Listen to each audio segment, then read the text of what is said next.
And if you don't fall asleep and it's been another 20 minutes or so and you feel that you're starting to get frustrated again, you should do the same again and keep doing that until you fall asleep.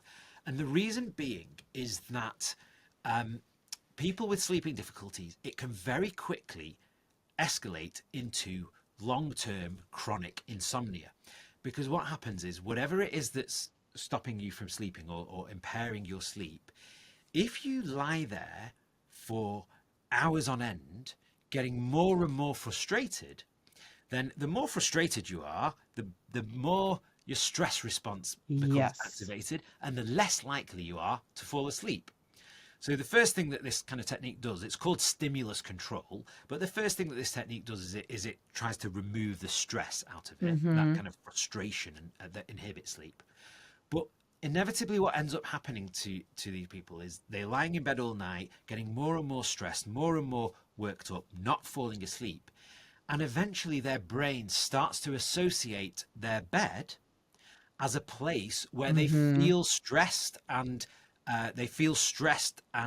frustrated and they're awake and their brain associates it as this place and what people who are suffering with Wow. chronic long-term insomnia often describe is that their bed feels like some sort of battle zone or a bed of thorns, you know, this awful Yep. place that their brain has pre-programmed them to feel is a place where they are frustrated and stressed and awake and tossing and turning. Mm-hmm. And so getting out of bed helps to really break that association of the bed being somewhere where you're awake and aroused. We call it aroused, hyper aroused. You know Yeah. you're overactive in your mind, and so this technique helps to kind of remove that association and helps to re-establish the association that your bed is somewhere where you should feel calm and sleepy, and you go to Mm-hmm. sleep, and that in itself helps you to sleep better.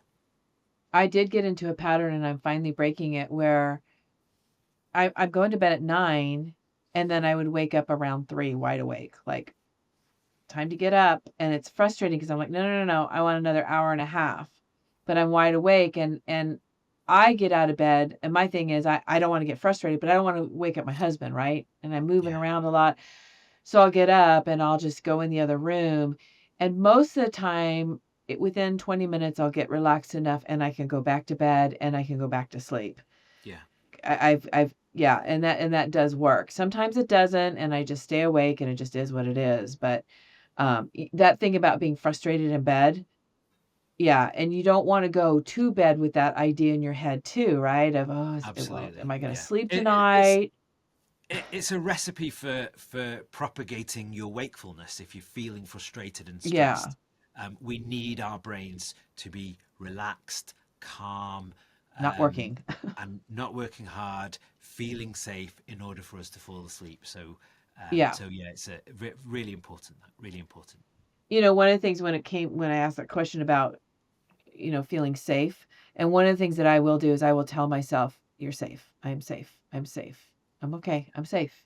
Yeah, When I feel that anxiety rising up, and that'll kind of stop me and make me realize, and then I can feel myself calming down. But yeah, just telling your brain, "You're safe. I'm safe. yeah, We're okay. We're okay." yeah. Verbalizing it is a really effective way of doing that. Yes. Yes, very much.